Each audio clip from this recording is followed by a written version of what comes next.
Steve, first of all, I just want to say thank you very much for taking some time out coming to talk to me on the podcast. You're very welcome.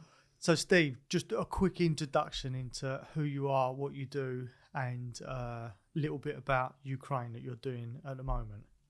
Okay, well, my name's Steve Parker. I own a company called Boxers Barbers down in Whitford in Essex. It's a traditional barber shop. We have a tattoo studio and a traditional barbers in there. I'm 54 years old, and I'm Don't look it, Steve. I certainly feel it. I'm 54 years old. I'm an ex-infantry sniper. I've served in Northern Ireland and in a place called Bosnia.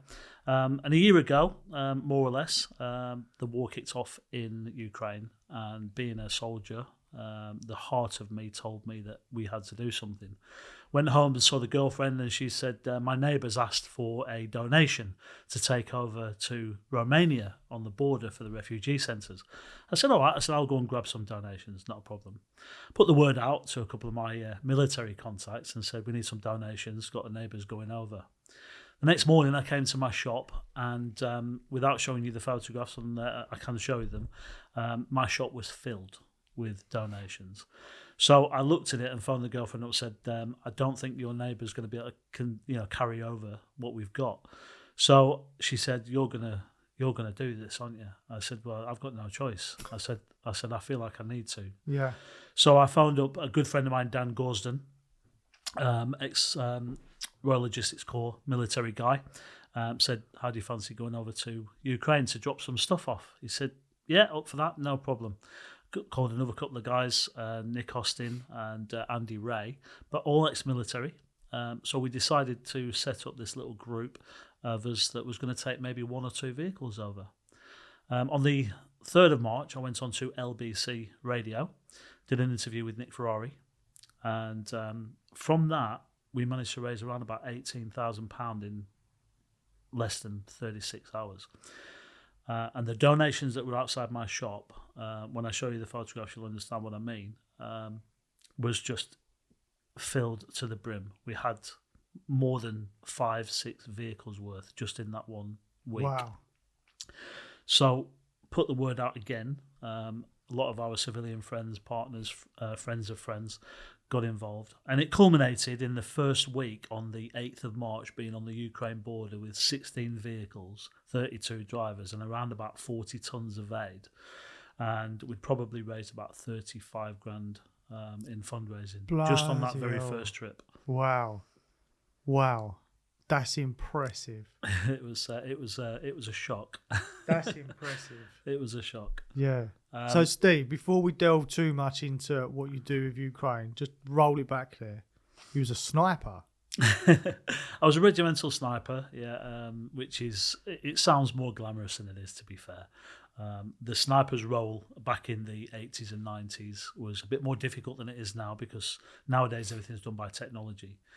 My job was on the ground, intelligence gathering, photographs, reporting back, and obviously doing anything that I was told to do based on where I was at the time. So I'm guessing between your times of being in the regiment, you did see your fair share of chaos. Northern Ireland particularly, I was one of those soldiers that volunteered for everything. So I did 7 operational tours in Northern Ireland. Wow. And that was difficult enough. That presented its own issues back in the 80s and 90s. People still hated the Brits, and we had a role to perform. And we saw some, awful things, but more so because it was all unknown. It wasn't a war like Iraq, Afghanistan, Bosnia. Because round every corner there was a potential enemy. So that was difficult enough. Served in a place called Bosnia. When General Tito died back in the 80s, the Serbian army decided to go into Bosnia-Herzegovina and create a mass genocide on the Bosnian Muslims and the Croatian people who wanted independence from the communist dictatorship. And that was my first-hand experience of a Balkan state, excuse me, of a Balkan state being targeted by a invading force. So firsthand, I've seen how devastating the people can get. The place can get, and that people, the refugees and the mass graves and everything else that we had to see, was my first-hand experience of that. Steve, how do you deal with something like that? PTSD is something that is prevalent in every soldier, regardless of what conflict they've served in, and it has its different levels. But I also was a platoon leader or a platoon sergeant at the time, and I had a team of men. So your own PTSD had to take a back step because you had a team of men to look after. In Bosnia, I was already a regimental sniper, so my job and my role was a little bit more than most soldiers. So you're trained in a certain way to expect and experience different levels of trauma than you would normally expect a soldier to do. So your control of that is a lot better. If we go back into my past, that'll explain why I'm very independent, very resilient, very controlled, and very calm under pressure. So, go on, let's delve into your past then. What was it like growing up for you, Steve? Growing up was difficult. Yes, you can hear from my accent, I'm not exactly from around these parts. I'm from Preston in Lancashire. I didn't think you sounded like a typical Wickford Essex boy like me. I'm from Preston in Lancashire, which is now a city, but back then it was just a town with rural aspects as well as suburban aspects. I grew up in a very poor upbringing. Father left when I was 3 years old. Brought up by a single mum who worked all the hours God sends, and she didn't really have time for us as kids. So she was working from sort of like 8 a.m. till 10 o'clock at night. So me being a 7 or 8 year old kid coming on with problems or wanting food or wanting my clothes ironed was non-existent. So we had to become quite self-reliant. I had an older brother who rebelled against that particular situation. I had a younger sister who was mollycoddled by the mother. My mum then met this gentleman, and she stayed with him, and he was, all I can say about him is mentally abusive. It wasn't physically abusive, but he was mentally abusive. Treated us like slaves. Just as an example, I was 13 years old and I had to work in a fruit and veg shop which he owned, and I was up at 4 o'clock every morning going to a fruit and veg market, picking up fruit and veg, taking it back to the shop, loading it off the vans, walking 2 miles to school, looking for breakfast on the way, i.e. stealing milk from the doorsteps, just anything I could. And then coming home at night and going into the shop and having to work till 6, 7 o'clock with all the fruit and veg, loading it back into the shop for the next day's display. And not really getting a family time. So my resilience, I suppose, comes from, my independence comes from not having the love of a family, a traditional family, not having a father, having a stepfather who hated us and just treated us as slaves. And as I got older to 15, 16, that's when the decision came to think about getting out of Lancashire and moving on. So the army, is that when you joined the forces? I joined the army when I was 17, just because that was the only time I could think, that I could get away, and it was the right thing to do. And did they become like your family? The army literally was my family, and I didn't do very well at school. I'm not academic. I don't have any qualifications to speak of. Nothing great anyway. So I became one of these soldiers that you either had to learn or you just moved along with the rest of them. So I decided that I was going to learn. So I started studying, everything I could, volunteered for courses. I've been, I'm a master scuba diver, I'm a ski instructor, I'm a map reading instructor, I'm a field medic, I'm a remote emergency carer for remote locations, so I can perform first aid in remote locations. And my skills in the army, I started to achieve high grades. And that's why I went on to become a sniper, because it was one of the paths that you could choose if you got to a certain level as a normal soldier.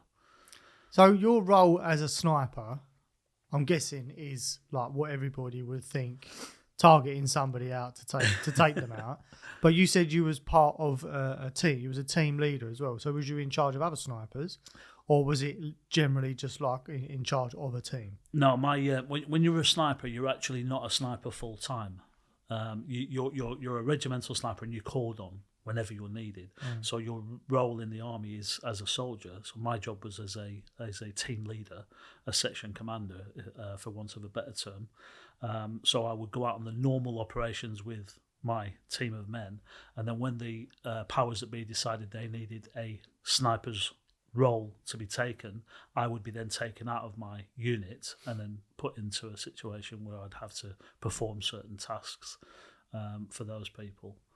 Steve, not only have you got to deal with devastation in a country, but you're also getting called upon to target one particular person out as well. Yeah, the sniper's role isn't necessarily to target one person, although it ended up being that. Yeah. Your target, your role as a sniper is to gather intelligence and to feed that back so that we can make the right decisions as a unit as to whether we attack, defend, go in, what peace routes there are, how many people there are, morale, uniforms, weapons, quantity of men, shift changes, that kind of thing. So there's a lot of it was intelligence gathering. But yeah, the sniper's role is what everybody thinks of it as. It's not just about shooting. To become a sniper, there's 7 different disciplines that you have to pass at a high level just to become a sniper. One of them just happens to be shooting, so you have to be good at shooting. I was fortunate enough to be enrolled on the regimental shooting team quite early on, so I was a good shot from the beginning. But that's just a small part of it. Map reading, you have to be an excellent map reader. Back then, we didn't have GPS, satellite navigation. It was all compass, map, hardcore. I know how that feels. I've just come back from Marrakesh. So it was hardcore learning the stars, learning to where north is, and if you're in the southern hemisphere, learning where south is, and being able to plot yourself on the ground just by using old-fashioned methods. And how on earth do you deal with taking someone out mentally? That's well, when you're engaged in that particular role, you're a young man, and you're told what to do, and you have to just do what you're told. I suppose it's not something that you think about. It's something that you only think about afterwards. I've got to be honest as well. That conversation I don't have a lot, and that's not to be disrespectful to anybody, but it's to be more respectful for the dead than it is for the alive. Oh, absolutely, yeah. So I'm talking about like PTSD within the army anyway, and then you've got that added trauma of that as well. It's got to come out somewhere, like eventually. The trauma that I suffered was more because of some of the sights that I saw, particularly mass graves. There's nothing that can compare that can prepare you for the smell, the sight, the immense nature of what's in front of you, and having to put bodies into bags and give them back to where they belong is not something that a 20-odd-year-old kid is prepared for. So that caused me more trauma than anything else, especially where it was women and children. Yeah. When you saw some of the atrocities that had been committed to them, not just shelled or bombed. I'm talking, physical abuse, limbs chopped off, that kind of thing. So so it's not something that that probably contains more PTSD for me than anything else. And the sniper's role was just a role that I was good at and enjoyed as a soldier. But I was a young man back then. How long was you in the forces for? I served for 9 years. Yeah. Bosnia did something to me to make me come out. It was one of those places where after you served 7 tours of Northern Ireland, that was tough. And then you served the tour of Bosnia. It was too much for me. I think I was 22, 23 years old at the time. So I turned to drink. Too much. Ruined myself. Drunk far too much, got sent to an army hospital to rehabilitate. Then I was sent for my last tour of duty to become a specialist for the army. And my role was, there's a 7-man military unit that was tucked away. It was completely secret. And we was called the Stanok Centre, which stands for Surveillance, Target Acquisition, Night Observation and Counter Surveillance. And my role was to basically test and train soldiers on brand new equipment that was being brought out with a potential for the army to buy. So I would be given this kit from civilian organisations such as Raycal ComSec, and we're talking things like radars, we're talking ground sensors, we're talking thermal image cameras, we're talking night observation devices. And this is 30 years ago. And my job was to test them in operational circumstances and then report back to the Army whether they were any good or not. My last role was quite good, but it gave me a lot of time to drink, drink and think. And that was no good for me. And I enjoyed my job, but I didn't enjoy how I felt because of what I'd been through and seen and all the rest of it. So then I came out of the forces, but during the forces I learnt to cut hair. I lived in Berlin for a few years with a posting whilst being shipped off in different directions. And I learnt to cut hair from an American base where they were cutting flat tops and buzz cuts, and I just found it interesting. And I used to cut my own hair while on operations, and pretty soon the lads would come to me and say, "Steve, can you cut mine?" So yeah, I just ended up cutting hair, and I enjoyed that for some reason. I don't know why, but I was good at it. I learnt off the American Marines barbers. Yeah. They taught me how to do these fades and special haircuts, and yeah, I didn't have a clue what I was going to do when I came out, and that's what led me on then to the barbering. So when you came out, was that the first job that you went straight into, was barbering? No, I actually worked for the Chicago Town Pizza Factory in Preston in Lancashire as a security guard. I was only £1.28 an hour. And I was doing night shifts. Just imagine people wanting to do that now for that money. It's crazy. Yeah. It's crazy. And I just wasn't happy. I'd already met somebody down in the army. She lived in London, and she said, "Look," she said, "if you're going to be a security guard in Preston, you might as well be a security guard down here." So I went down to London with my then future wife, second wife, and I became a security guard for the Shield Guarding Company in the Barbican Centre in London. Oh yeah, massive place, art galleries. London Philharmonic beautiful. Orchestra. My father, you know, all the lakes and everything outside. Yeah. My father designed all that. It's a beautiful place. It's just the most beautiful place I've ever been. But Yeah. it wasn't me. I didn't feel fulfilled. It wasn't the army, and it wasn't me. So I then decided, right, I need to just go and do barbering. So I went and found a barbering job, and then got married, moved out to Essex, which is what brought me here in the 90s.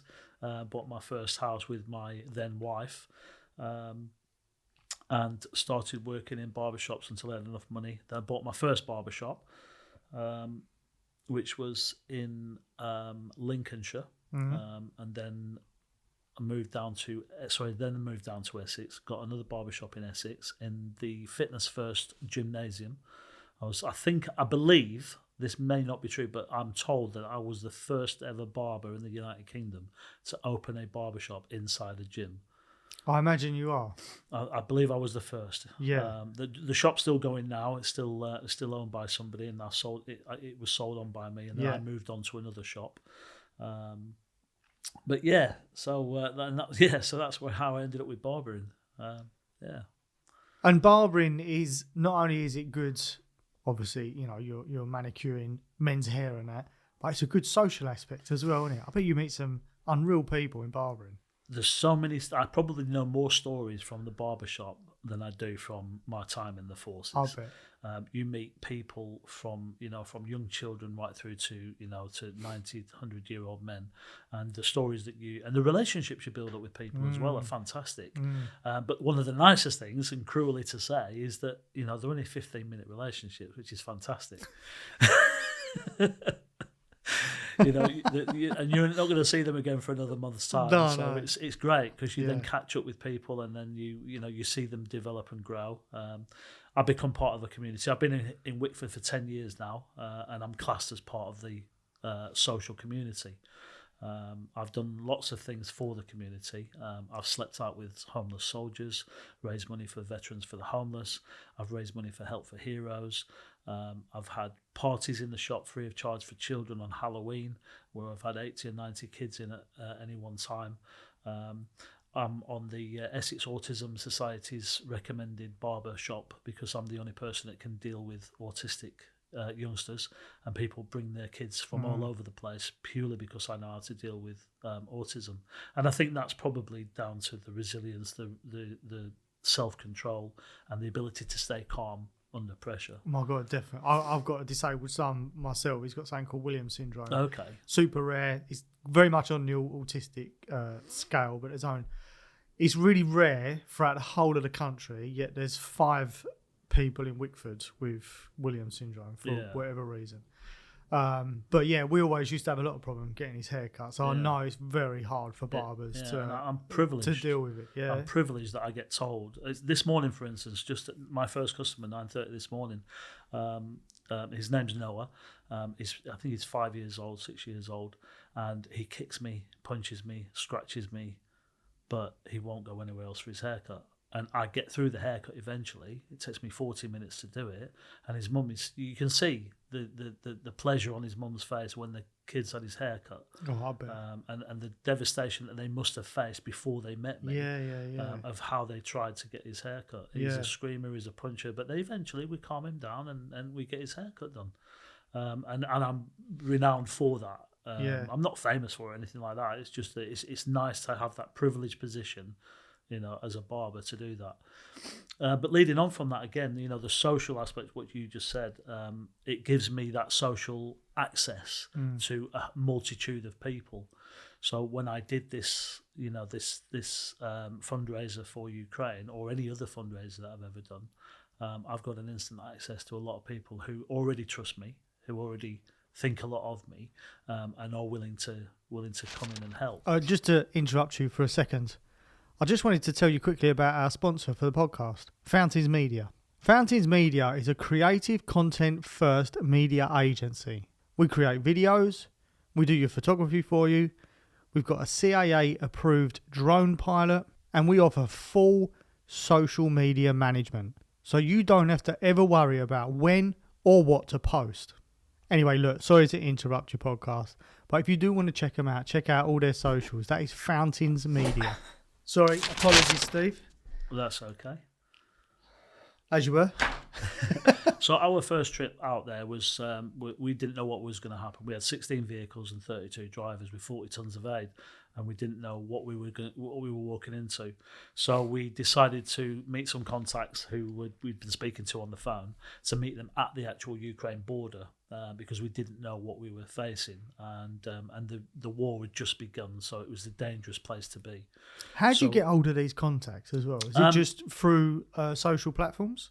The LBC interview that I did allowed me access to a few people that had just come back from Ukraine, or from the Ukraine border, and gave me the contacts that they had, and then that led on to more contacts later on in the trips. So we got to the Ukraine border. It was March the 7th, March the 8th last year, so 2 weeks after the war started. It was about -4, -5 at the time. And we met these people. It was pitch black.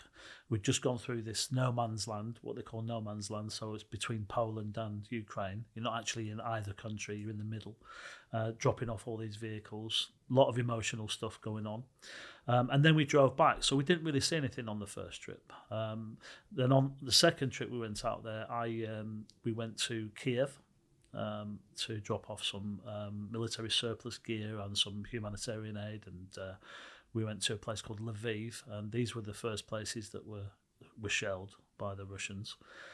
So when you get out there, you see the shelled buildings, the devastated places. But the worst thing that you see is not the bombs that have gone off; it's the faces of the refugees, the females, the children, the granddads, the grandmas coming through these border gates, and that is what gets you more than anything. The human aspect of this is probably more devastating than seeing a dead soldier on the side of the road, and that's hard to explain to anybody. But until you see the physical destruction of the mental block that people have about where they're going to live, how they're going to live, being told that you've got to have a rucksack for you and your child and get across a border, in some cases walking miles and miles and miles to get to that border because they have no transport, that probably affects you more than the devastation. I think we're blinded by a lot of stuff here, aren't we? Because you take a lot of stuff for granted. We live such a privileged lifestyle. We do. We think we don't. Yeah, but we do. We live such a privileged lifestyle, coming from the barbershop again, I get young kids who come in and cry when their PlayStation gets turned off at 6 o'clock in the evening for dinner. And these kids out in Ukraine have no electricity. They've got no running water. They've got no gas. They're having to cook off wood fires, which is, wood found in the forest. They're having to eat whatever rations that they've got available to them. So we do live a very privileged lifestyle, and I'm aware of how privileged I am, with my lifestyle as well. And this is why it's important for me to give back to those who haven't got it. And I'm not expecting everybody to feel the same as I do. Especially these, young kids are just oblivious to what's going on.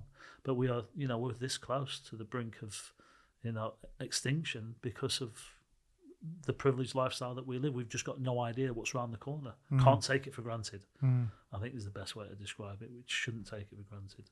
And how are you greeted when you go there? Is it safe for you to go there? It's safe enough. Obviously, it's a war zone, so I understand that. But is it safe for you to be taking aid to the very first trip was safe because we never walked in. We never went into deep into Ukraine. We just went into no man's land. But on the next few trips, it was more safe because the war had started to push east.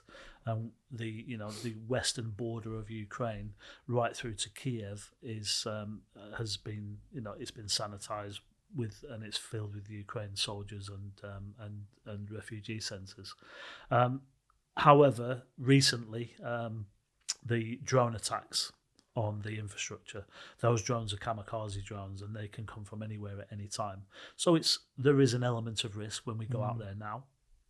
But how we're greeted is not like royalty, but like almost like saviours. And the grateful nature of the Ukrainians is amazing. And I'm not one for thanks. I'm not one for, look at me. I'm not into this. There are groups that do what I do, and that's what they're all about. It's all about me. It's all about me. So I don't like to spend a lot of time with the people that we deliver the stuff to, because I don't want them to dwell on the fact that, this group of people with kind hearts has gone out there. I don't want them to waste their money, their time, their food on us, but they do. It's built into them, and unfortunately for us as a Western civilization, we don't really eat the same sort of food as they do. No, that's right. Like eel soup and borscht and stuff like that. Yeah. But out of politeness, you eat it because they've prepared it. This last trip, for instance, we had she was about 80 years old. And she got up at 4 o'clock in the morning to prepare us a breakfast, which just happened to be eel soup. And some of the lads said to me, I can't eat. I said, you're going to eat it. This lady. You have to, yeah. This lady has got up at 4 o'clock in the morning. Yeah. She's housed us in her church. We're all sleeping in -10 in a church. I said, she's housed us, greeted us at 10 o'clock at night after our journey. I said, that's her way of saying thank you. I said, so just be polite. Eat what you can, so that she can see you eating it. And so we don't really want the thanks, but that's how they greet us. They greet us with irreverence, with gratitude, and you can see there's a lot of emotion goes on when we leave. There's a lot of crying, there's a lot of hugging, there's a lot of thank yous, and it's reward enough. It's reward enough just to give them what we've got. And how often are you doing these trips, Steve? We've done as a whole team now, because we've actually got a splintered team at the moment. We've probably done between us 15 trips. So we're looking at probably, if you look at the average, probably 1.5 trips every month. And it's just basically it's all about money, aid, what vehicles you've got. Some of the trips have been huge. Lots of vehicles, lots of drivers, lots of aid. Some of the vehicles have been more specific. So some of the runs that we've done, we've been buying 4-wheel drive trucks, which have just gone straight to the frontline soldiers. So we fill that with aid, drop it off at a contact point, they take it to the front line. So that could be one aid run. We take whatever we can, basically. We can take drones, medical kit, army surplus, night vision cameras, but mainly humanitarian aid. So when you're talking about humanitarian aid, are you talking food, water, blankets, that type Clothing, of stuff? yeah, clothing, footwear, basic first aid kits, Yeah. any medical equipment we can get hold of. But yeah, food, nappies, baby powder, milk, tin foods, things that they just can't get a hold of. Yeah. Yeah. I couldn't imagine going into a war-stricken country like that and being able to do such charitable work. I think we don't even think we think about it anymore. I think these are brothers of ours, sisters of ours. They're mothers, the fathers, the uncles, aunties, grandmas. So what gives you the drive to do this? I think it's almost because it's a privilege for me to be able to do it, because I feel like I'm a very resourceful character. I get on with pretty much everybody that I meet, and I enjoy giving. I enjoy giving back. And the added bonus for me is that I'm great at organising. I'm great at leading men and women. I'm great at leading an operation or an organisation. I'm great at fundraising. When people meet me, they want to talk to me. I have a lot to say, and sometimes people listen and they believe in me. And because of that, because people believe in me, I then produce what we produce, i.e. going back there and helping out as much as I can. So the drive is just internal. It's one of those things that I can't explain in real words. Just it's built inside me. It may be the soldier in me. It probably is the soldier in me. But it's built into me that I can do it, so I should do it, so I do it. Are your family? Do they get worried when you go? Well, there's only me and my girlfriend and her kids. My brother, he lives up in Lancashire. He's so proud. He's a completely different kettle of fish than me. He's a Buddhist. He's a counsellor. He deals with trauma victims and addiction and all the rest of it. And I couldn't do that. So we have this difference. So I can do this, so that's what I do. He never tells me he gets worried. He just tells me how proud he is. My girlfriend does worry, but she won't let me know that she does until I've got back safely. So she knows that the soldier in me has to do this, and not many people can control that beast once it's unleashed. Steve, how risky is it? It's not, to be honest, it's not as risky as people would think. The further you go in, the more risk you're taking. We don't do the silly parts of this where we're going into the Russian-held territories, because most of the people that need food are the people that have been left behind and the people that have been shelled in the like Kiev, Bucha, Irpin, Ternopil, and Borodyanka, which is where our last trip was. That's possibly one of the worst atrocities that happened in Ukraine, in Borodyanka. You can look it up online, Borodyanka. It just incidentally happens to be the place where Banksy went and did the painting.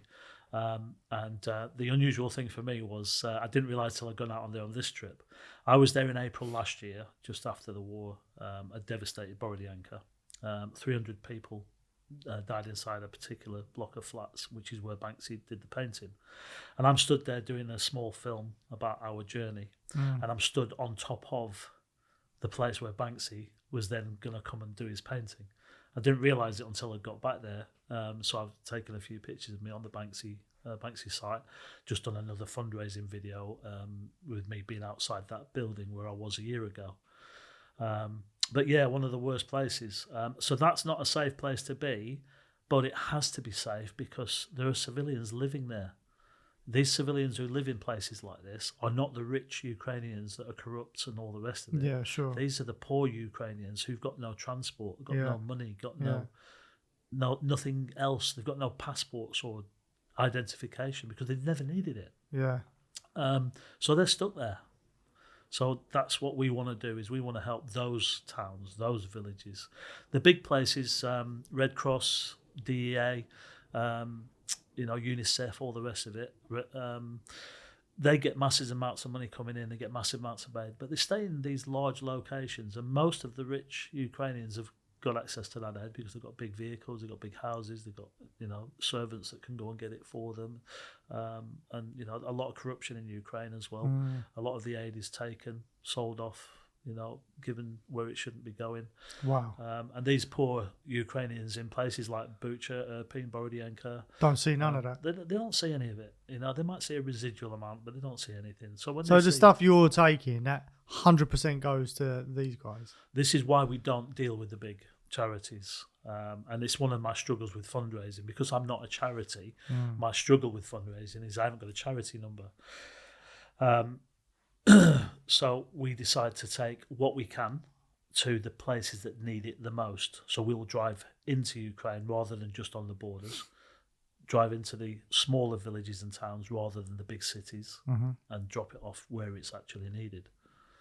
I was fortunate enough on this trip to meet the mayor of Borodianka, and he's asked for more help and different kinds of help, which we're trying to organise now. This last trip was done on behalf of the Basildon Twinning Association. They're trying to twin Borodianka with Basildon.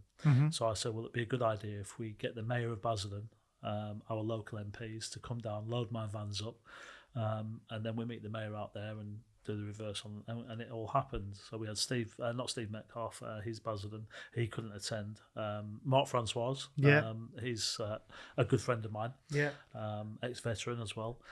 So he came down with our For Ukraine t-shirts on, loading my vans up. The mayor of Basildon, Luke Anderson, he came and loaded the vans up for the Twinning Association. We then took over 9 generators, 3 large vehicles, one transit, 1 Renault, and 1 large 17-seater minibus just filled with aid, and then took it direct to Borodianka.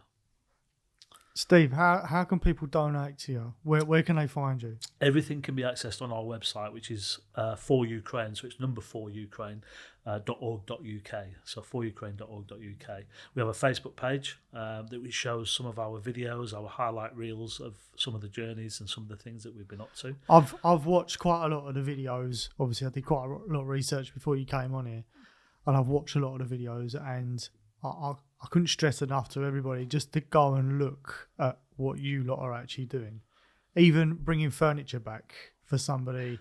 That was a wonderful story. That was amazing. That came about because of the barbershop. Yeah.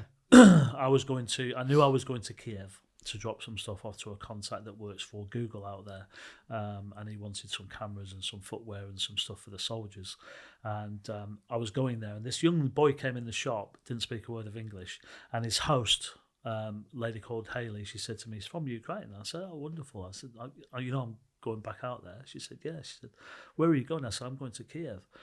And I said, just tell the family if there's anything I can do while I'm out there, with anybody that they know, let me know. Within an hour, they came to the shop. They lived in a place called Bucha, which, if you know your research on Ukraine, again, massive atrocity. Her house was destroyed, so she fled to her sisters and dropped all her stuff off there. She's come to UK with her 2 sons. One of them gets his hair cut, so I said, I will do it what you need.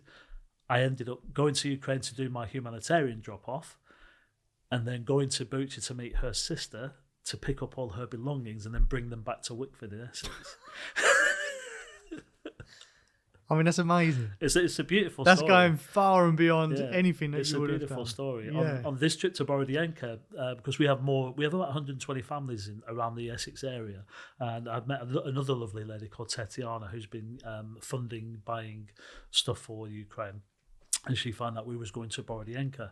So while I was in Borodianka, her son has come from Kiev to meet me, and I've taken stuff that she needed him to have, so that he's got stuff. And he has a friend who runs a solicitors in Bucha, and they had no power whatsoever. So I met his friend, who's a solicitor, so that I could give her a generator from this Tetiana in Wickford. Unreal. So it's been, and we brought back more stuff. We brought some bikes, some scooters, and some children's stuff for a lady called Oksana who lives in Wickford as well. Yeah. I have to say, we were saying it before you come on here about Wickford. It's the most incredible. I'm guessing a lot of people wouldn't even know where it is, or anything about it, but it is an incredible town, and the sense of community in there, and the fact that you've now become part of that community is a massive thing. It never leaves you. I love Whitford. You know, I do love Whitford. I have moved out of Whitford, but not because I don't like it, purely because of circumstances with my girlfriend. We live up in Saffron Walden. But I do love Whitford. You know, I started off this 10 years ago, this shop, and I've just become a huge part of the community. And me being a northerner as well, I don't allow the lack of community spirit, because we talk to everybody. We leave our doors open. People can come in my shop for a cup of tea. Honestly, I've worked up north for long. I've never met nothing like it. People start talking to you in the high street. It's a natural phenomenon that I've brought down here, and it's been successful. You know, because it's proved that it's worth it, and people come in now, and I spend most of my day waving out the window at people, which is fantastic. But yeah, no, I agree with you. Whitford's an incredible community, but also further than that, you've got Rayleigh, you've got Billericay. I've got friends there who've been involved in this, and in Basildon as well. So you know, the joy is spreading wider, and it's a great community. It's a good borough. It is. So I enjoy being part of the whole borough. Really, I'm good friends with the MPs now. I'm good friends with the mayor of Basildon, and no matter where you go in Whitford, you could say, "Oh, do you know who Steve is at the bottom?" "Oh yeah, Steve, he's brilliant. He's fantastic." So it's great. I love it. Good, Steve. Listen, I'm gonna link everything that you do at the bottom of this video, and you know, I couldn't wish you any more luck in everything that you do, and what you're doing is just like amazing, out of this world. And you know, I'll stick the link to the charity and everything down below. And if anybody could do it, what is it you would be asking from people? Well, at the moment we're doing a shoebox for soldiers appeal. Okay. So that's another latest thing we're doing. Basically, the soldiers get forgotten. Humanitarian aid is wonderful, and we will carry on doing that. But people forget about the soldiers. These guys are in the middle of winter. It's -10, -15, possibly heading to -20. They've got hardly any footwear. They've got nothing. So a shoebox appeal, what the reason for that is you fill a box up, just a shoebox size, with useful things: pair of gloves, hat, pair of socks, a torch, a tea light, a candle, a lighter, an energy bar, some copper soups, some plasters, some playing cards, some paracetamol, just anything that's useful inside a shoebox. Give me a £5 with that, and I will get that to the frontline soldiers in Ukraine. So that's our latest one. We're still collecting generators. We're still collecting power tools. I'm trying to do a huge run at the end of March for helping people rebuild over there. We're trying to form relationships so that we can rebuild Ukraine. So any power tools, any commercial tools, concrete breakers, concrete mixers, drills, circular saws, jigsaws, skill saws, table saws, anything that we can get our hands on, I will make sure it gets to the right place. Amazing. All right, Steve, listen, we'll do what we can for you. Thank you so much for coming on. No, I appreciate you taking the time to speak with me. It's been a pleasure meeting you. Thank you. No worries. And good luck with everything, Steve. Thank you very much indeed. Thank you.